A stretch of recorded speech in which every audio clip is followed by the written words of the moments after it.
Hola, buen día. Mi nombre es Nayelin Guadarrama Arriaga y el día de hoy voy a exponer el tema de modelos teóricos de la psicopatología. Modelos teóricos de la psicopatología. Introducción. El primer subtema que vamos a ver es el criterio estadístico. Este criterio de los modelos de la psicopatología se basa en cuantificar los hechos a nivel psicológico mediante el uso de técnicas estadísticas y su normal distribución en la población, como es la campana de Gauss. Este criterio tiene en cuenta que una psicopatología será aquello que se desvíe de la normalidad. En otra palabra, lo que sea poco frecuente dentro de la población, por lo que se ven pocos casos similares. Seguimos con el criterio interpersonal o social. Este criterio de los modelos de la psicopatología, las conductas normales y saludables serían aquellas que posibilitan a una persona adaptarse a su entorno, al mismo entorno de otras personas, siguiendo los modales habituales y esperables dentro de su sociedad y de su cultura, sobre el comportamiento correcto que deben de llevar los diferentes miembros pertenecientes a las mismas, lo que podrían considerar como una normalidad adaptiva. ¿A qué se refiere esto? Es cuando una persona se puede adaptar a cualquier círculo social o cualquier empleo, cualquier trabajo, cualquier circunstancia. Es una persona, una conducta normal. Se considera una conducta como anormal cuando no se ajusta a los modelos de comportamiento socioculturales, lo que dificulta la integridad del individuo dentro de la sociedad. Se considera anormal cuando un sujeto o una persona no se puede adaptar correctamente o del todo a una sociedad, a un vínculo, a un entorno donde no se puede adaptar. Eso se considera normal. Luego seguimos con el criterio subjetivo. Desde este criterio de los modelos de psicopatología, sería la propia persona quien se encarga de hacer la valoración con respecto a su propio estado. La persona se hace la autovaloración con respecto a su propio estado de salud como normal, o si detecta algún problema, en cuyo caso debería expresarlo de forma conductual y verbal al profesionista de la salud mental que se encargue de su atención y tratamiento. ¿A qué se refiere esto? El criterio subjetivo es el paciente va a tratar de identificar su problema y lo va a hablar en este caso con su psicólogo, y él va a detectar el problema si es que puede, porque no en todos los casos se puede. Solamente se le da la oportunidad de que él pueda reconocer lo que le pasa, y si él puede reconocerlo, pues este es un criterio subjetivo en donde sí se logra identificar lo que se tiene. En caso de que la persona padezca algún tipo de demencia o algún trastorno del espectro de la esquizofrenia, es común que tenga una nula o escasa conciencia de padecerlo, por lo que será bastante complicado que pueda expresarlo. Si tiene algo más profundo como una demencia o un trastorno más fuerte como una esquizofrenia, el paciente no va a poder detectarlo. Dentro de estos criterios es interesante descartar un criterio que sirve como variante a este y que fue propuesto por Kurt, según el cual la psicopatología será detectada por medio del sufrimiento personal del paciente. Seguimos con el criterio biológico. Este criterio de los modelos de la psicopatología se concibe la psicopatología según haya o no alguna difusión o alteración en el correcto funcionamiento del organismo, teniendo en cuenta a su vez factores hereditarios, bioquímicos, inmunitarios, etc. Modelo biodémico y psiquiátrico. Modelo biomédico. El primero de los principales modelos de psicopatología es empleado desde los tiempos de Hipócrates. siendo que los desarrolló en relación a su concepto de patología de los humores y no fue hasta el siglo XXI cuando consiguió asentarse dentro de la comunidad científica gracias al desarrollo de Kraepelin sobre la clasificación de las enfermedades mentales, en, la, en las que él relacionaba las enfermedades mentales con problemas orgánicos. Modelo cognitivo. El modelo cognitivo es un modelo de psicopatología en el que cobran suma importancia los fenómenos cognitivos o mentales, por encima de la conducta normal a la hora de establecer el diagnóstico de un trastorno mental. Y es por ello que los fenómenos subjetivos son muy relevantes, de manera que el psicólogo se fija tanto en el contenido como en la forma de información que da el paciente en la consulta. Modelo conductual. Entre las características del modelo conductual cabe destacar su objetividad, debido a que es un modelo que pone énfasis en fenómenos cuantificantes y objetivos, al mismo tiempo que en las relaciones habitadas entre la conducta y el ambiente.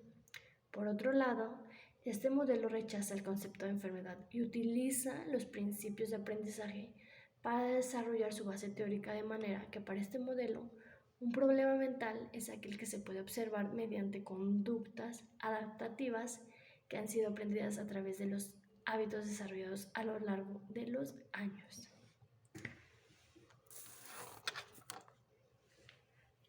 Modelos psicodinámicos. Introducción. El modelo psicodinámico nace del enfoque psicoanalítico que toma como referencia los conocimientos de psicólogos como Carlos Jung, Sigmund Freud y Melanie Klein. Hace referencia a la aplicación de varios principios o modelos de distintas perspectivas, pero teniendo como eje principal al psicoanálisis sobre la base de que todo comportamiento no ocurre al azar, y que incluso los accidentes aparecen con causas identificables. ¿Cuál es el objetivo del modelo psicodinámico? El objetivo del modelo psicodinámico es profundizar el inconsciente del ser humano, dado que para el psicoanálisis los conflictos mentales del ser humano suceden a partir del inconsciente. Se infiere que el objeto del estudio del modelo psicodinámico en este componente de los niveles de conciencia de Freud, el inconsciente va basado en más o menos dos objetivos, que es: el primero es analizar los traumas, miedos y conflictos. Debes de saber, la finalidad del modelo psicodinámico es obtener la suficiente información que le permita orientar al paciente en su recuperación mental. El segundo objetivo es lograr el equilibrio mental a través de la aplicación de estrategias para el tratamiento de conflictos mentales, como por ejemplo la terapia psicodinámica. El psicoterapeuta busca el equilibrio psíquico y la salud mental del paciente para lograr mejorar su calidad de vida. ¿Cuáles son las técnicas del modelo psicodinámico? Y con esto terminamos. Las técnicas del modelo psicodinámico se basan en más de 4, pero solamente puse en este caso 4, que son como que las más importantes. La primera es una asociación libre. La asociación libre es una técnica propia del psicoanálisis que consiste en que el paciente exprese todo aquello pensamiento que viene en su mente de forma espontánea. Aquí el paciente se le va a pedir que hable y el paciente va a hablar sin que el psicólogo interrumpa. Va a hablar todo lo que se le venga a la mente y va a surgir todo de manera espontánea. Luego seguimos con... Bueno, la finalidad de esta asociación libre, pues con esta estrategia se pretende llegar a lo más profundo de los pensamientos del individuo y a partir de ahí identificar y reconocer los posibles conflictos ocultos en su mente. Luego seguimos con la resistencia. La resistencia hace referencia al conjunto de conductas y actitudes de rechazo o de negación de un paciente frente al tratamiento psicoterapéutico, o también al rechazo de algún aspecto específico de la terapia o contra la persona de la terapeuta. Esto quiere decir que en este momento el paciente puede manifestar resistencia al decir que no se le ocurre nada, por ejemplo. O sea, que no tiene nada que decir, que no tiene nada que hablar. En este punto el terapeuta puede sospechar la presencia de algún trauma subsiguiente que la mente del paciente no quiere manifestar por miedo, el cual debe ser tratado con mucha paciencia y sin presionar al paciente, ya que puede constituir un indiciativo de lo que sucede en su transferencia. La transferencia se refiere al proceso terapéutico que ocurre en la sesión psicoterapéutica, mediante el cual un paciente proyecta inconscientemente sobre su analista sentimientos, vivencias, emociones guardadas en su mente. ¿Qué quiere decir aquí? Para el psicoanálisis representa un conjunto de ideas o sentimientos derivados del pasado y que el paciente transfiere sobre su terapeuta durante el tratamiento. Luego seguimos con la confrontación. Para el psicoanálisis se denomina confrontación a la práctica que a menudo se realiza antes de una intervención psicológica, en donde se motiva al paciente a atender las experiencias que ha estado evitando.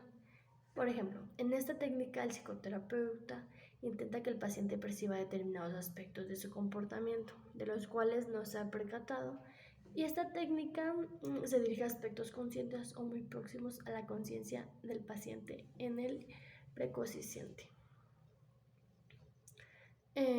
Sí, también tengo otra que es la catarsis. La catarsis es un término usado en psicología para explicar el proceso de liberación de las emociones negativas en el paciente que subyacen en el subconsciente. En este contexto, el terapeuta debe lograr que el paciente expulse de su interior psíquico todo aquello que ha guardado, que ha sido amenazado en el inconsciente y lo cual perturba su paz y hasta física. Tengo otra que dice sujeción y manipulación. Se denomina sujeción a la técnica psicológica que está orientada a la manipulación mental del paciente a través de una serie de estrategias, otras personas, medios de comunicación como la música o los libros, que tienen la capacidad para orientar o conducir las ideas, emociones o conductas del paciente. Por ejemplo, la manipulación psicológica implica realizar algunas acciones de distorsión mental y explotación emocional por parte del terapeuta para lograr ejercer un control temporal sobre el paciente con el objetivo de poder anular la conducta inadecuada y guiar la psicoterapia. Conclusiones. El modelo psicodinámico nace del enfoque psicoanalítico. El modelo psicodinámico consiste en la aplicación de varios principios o modelos desde distintas perspectivas pero teniendo como eje principal el psicoanálisis. El modelo psicodinámico tiene como papel central revela el conflicto que ocurre en el inconsciente. Y bueno, eso fue todo. Muchísimas gracias. Espero les haya gustado mi exposición y hasta luego.